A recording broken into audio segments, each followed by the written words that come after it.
Good morning, YouTube. Warbles on a lot here. Sunday, 12 November 2017, with the second half of the Mindfield. A lot of certainly my thinking on this matter, and this is one of the many reasons we wanted to have you on the show. So let me try to put it as simply as this, and you can then take this wherever you like. It kind of feels to me, in the way that Waleed just described things, it feels to me that when we bring together Australia's response to the claims of the First Nations of this country, and when we bring to that the claims of asylum seekers, what it feels like is that we're dealing with two sides or two faces of a really problematic notion of Australian sovereignty. It's almost as if what was illegitimately gained through colonial siege in the first place now has to be brutally retained by the exclusion both of rightful claimants or rival claimants and also by potential usurpers. Is that too harsh a way of putting it, or do you think that that's getting close to the issue here?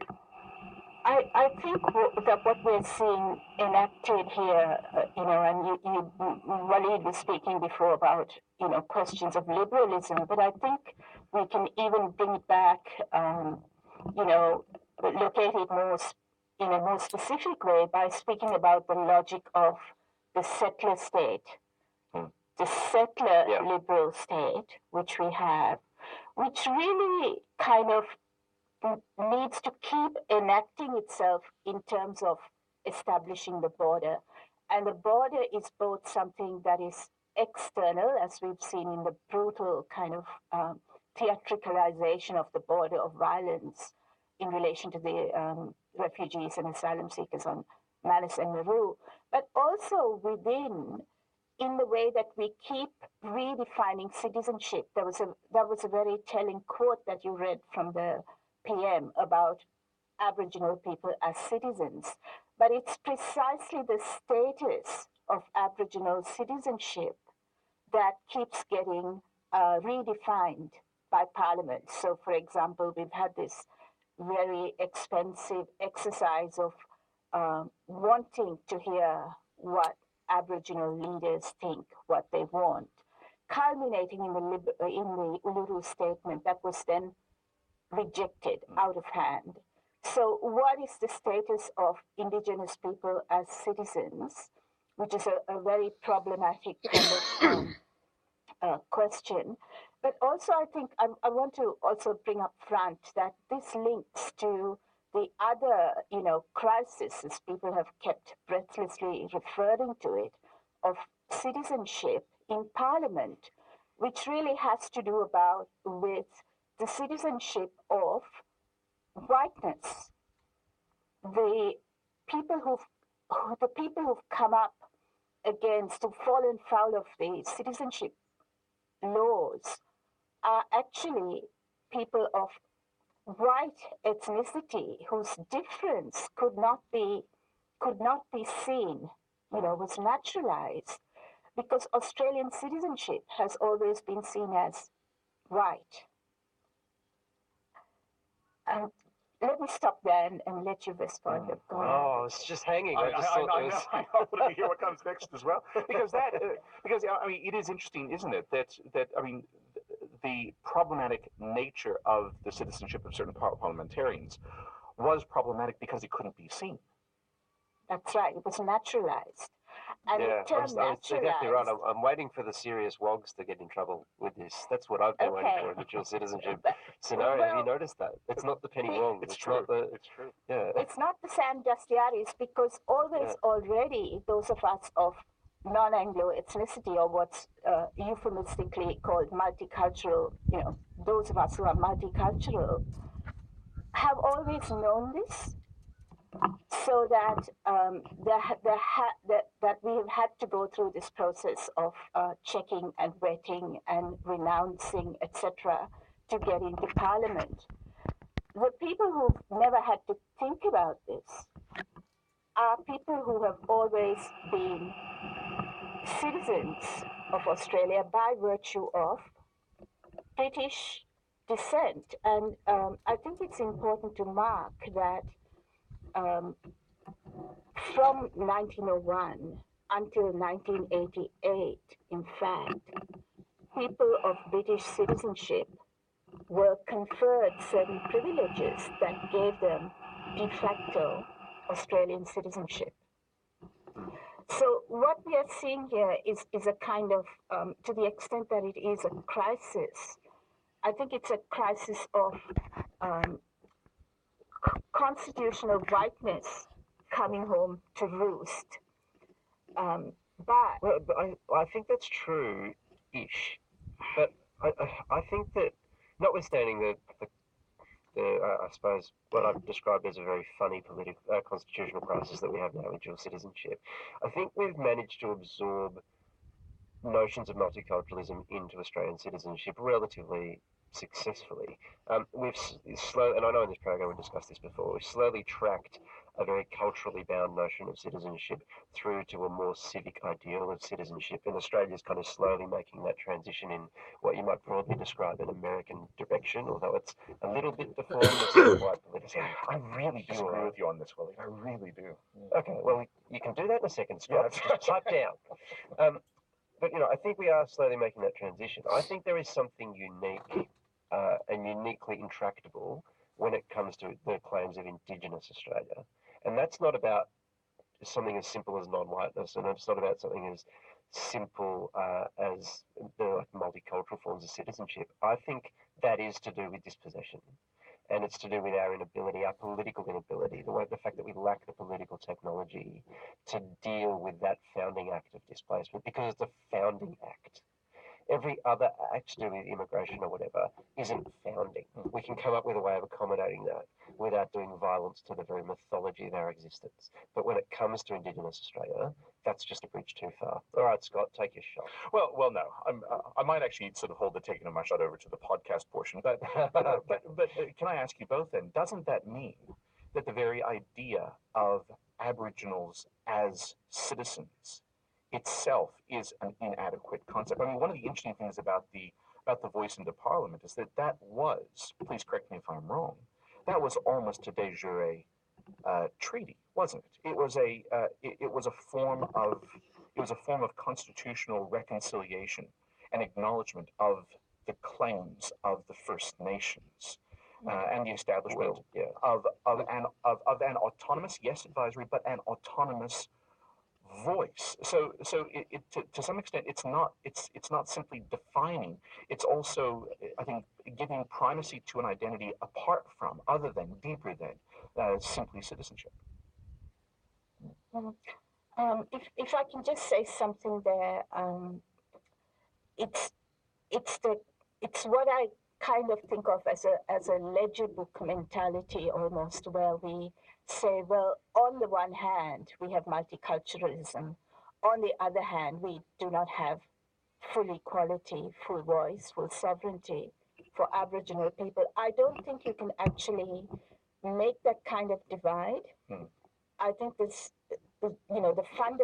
foundational question of this nation, as you said, is the dispossession of Indigenous people. And you cannot then say, well, apart from that, we are inclusive, we are trying to be inclusive. And I would question even that. But this is precisely where I think we need to keep coming back to linking the rejection of Aboriginal recognition, rejection of a parliamentary voice, and the politics of the border. They are both intimately connected through this question of what is sovereignty and how does the state keep performing sovereignty, keep performing its ownership, except through excluding. I think there's a lot in that final analysis that I would completely agree with. We are at the end of the radio part of the show, though. Stay tuned for the podcast bit, because Scott's going to have a crack at me. Sirendreni Pereira is John Curt, Distinguished Professor at Curtin University, our guest for this week's Mindfield. And we will see you on the radio machine next week on the podcast right now. Wife, wasn't that a lively, timely and appropriate discussion? Uluru and Manus Island simultaneously. Government spent millions of dollars getting representatives from Aboriginal communities all over Australia, gathered them together at Uluru, got them to discuss among themselves what sort of a constitutional amendment or alteration they would like there to be, and the government was kind of hoping for some meaningless, symbolic fairy floss, a recognitionary preamble or something. And instead of that, they said, well, we'd actually like to elect among ourselves our own representatives to go to Canberra to consult with you guys on everything you want to do, because, like, you know, we've been living here for, you know, like I can remember when the archaeologists were saying that Aborigines had been here for over 10,000 years, then over 20, then over 30, over 40, over 50, over 60. Somewhere between 60 and 80,000 years, the Aborigines have been living here. And for the last 12, 15,000 years, maybe 20,000 years, they ran a perfectly stable culture oriented around a religion that consisted of looking after the environment. And they never let their population grow higher than what could survive a 10-year drought, because sometimes you got one of them, like maybe every 200 years. And that meant unless you were surviving a 10-year drought, the times were easier than that, and you had plenty of time for recreation and philosophy and art and craft and networking and family interaction. And Captain Cook wrote in his diary that he couldn't see that the natives in Australia had any wants which could be better served by European methods. They were happy. Everything was under control. It all worked perfectly. And on the idea that European practices are world's best practices and that they were civilising the benighted heathen savages, the Imperial British came out here and set up a convict colony. And they appropriated the land at gunpoint, at sword point, at poison point.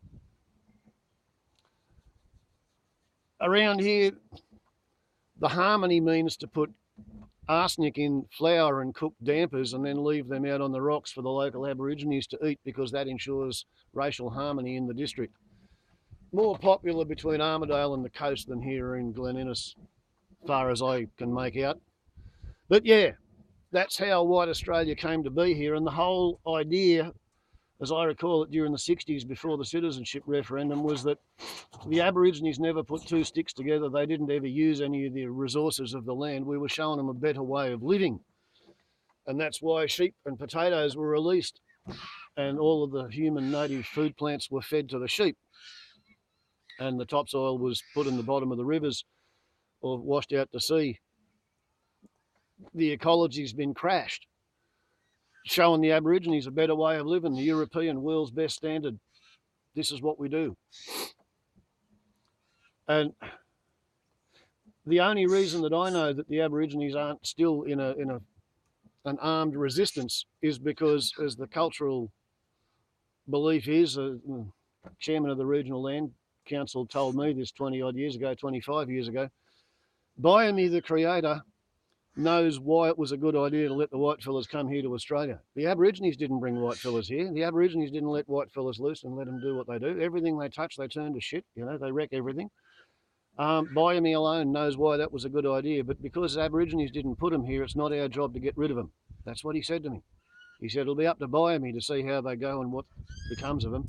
But he said if they keep going in the track they've been going for the last 220 years, you know, because it was a long time ago, it's now 249 years, they won't live another 200 years. They'll all be gone. And the task facing the Aboriginal people is to keep the culture alive so that when the whitefellas' ways go away, there's somebody to rebuild and try and get the landscape to work again.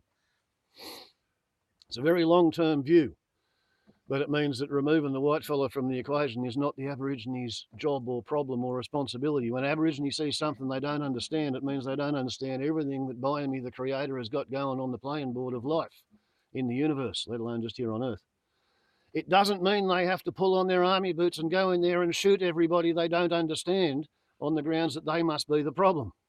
It's totally different to the Christian religious viewpoint, the Aboriginal viewpoint. That's how he expressed it to me, and it all makes pretty good sense, you know. You don't get Aborigines throwing hand grenades in coffee shops like you got, you know, like Israeli prime ministers in 1946. Shimon Peres and Yitzhak Rabin, they both went to jail as terrorists under British-administered Palestine. Anyway, upload limit. Golly gosh, wasn't that a really good minefield? Warbles on a lot to YouTube. Ciao.